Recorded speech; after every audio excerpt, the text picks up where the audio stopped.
She had never seen a graduation exam like this. Anyone who scored perfectly would be killed on the spot. The examinee took a cup of clear liquid, hesitantly sniffed it, then dared to drink it down. Before she could react to the pungent smell, she realized the instructor had already vanished. Standing up to look in the mirror, a bizarre scene unfolded. Countless versions of herself appeared before her eyes, and a dog lunged at her from behind. She protected herself with both hands to avoid injury. When the next attack began, the girl quickly closed her eyes and knelt down, causing the angry dog to become docile. But unexpectedly, a little girl burst into the testing area, causing the dog to turn aggressive again and lunge directly at her. The girl rushed over to protect her, but unexpectedly sank into the ground, startling her awake from the dream. The teacher looked tense and ordered her to leave the examination room through the back door. He also solemnly warned her to keep today's test results secret forever, or her family would be implicated too. The girl couldn't understand. Was her test score that poor? In fact, it was quite the opposite. The girl's actions during the test had violated fundamental human principles. In this world, only 5 factions remained. There were the Amity who farmed the land, the erudite who were obsessed with knowledge and technology, the candor who only spoke truth and pursued order,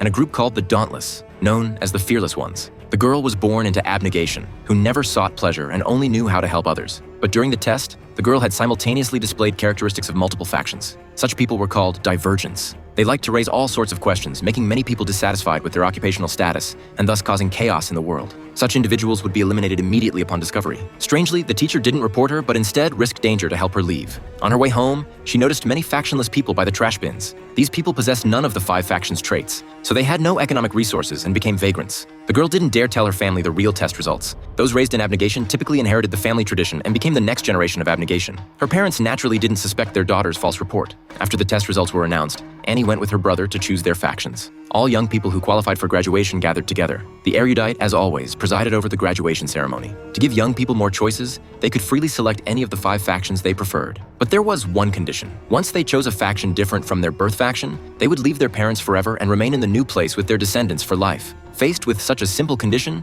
everyone was grateful and walked up to the podium one by one. The boy chose erudite, his birth faction, without hesitation. Many young people then chose their desired outcomes. When the girl's brother's name was called, he had shown abnegation traits since childhood, often helping the disadvantaged. Their mother was very confident about his choice, but no one expected him to betray his family and choose erudite. All abnegation members were shocked. This was the first time in decades a member had left abnegation, especially someone who ranked among their best. The boy, bearing immense family pressure, slowly walked toward erudite's embrace. Annie's name echoed through the hall. She hesitated, then stood up. Her parents had just lost their son. Their remaining daughter was crucial to the family. Following her parents' wishes, she prepared to stay in abnegation, but then looked longingly at the Dauntless nearby. She decided, like her brother, to follow her heart and choose what she truly wanted. All abnegation members were incredulous. 2 members had left them in succession. The quiet girl walked toward a group completely opposite to her nature. After the graduation ceremony ended, Annie looked at her parents, frozen in place. They never imagined both children would leave the family at the same time.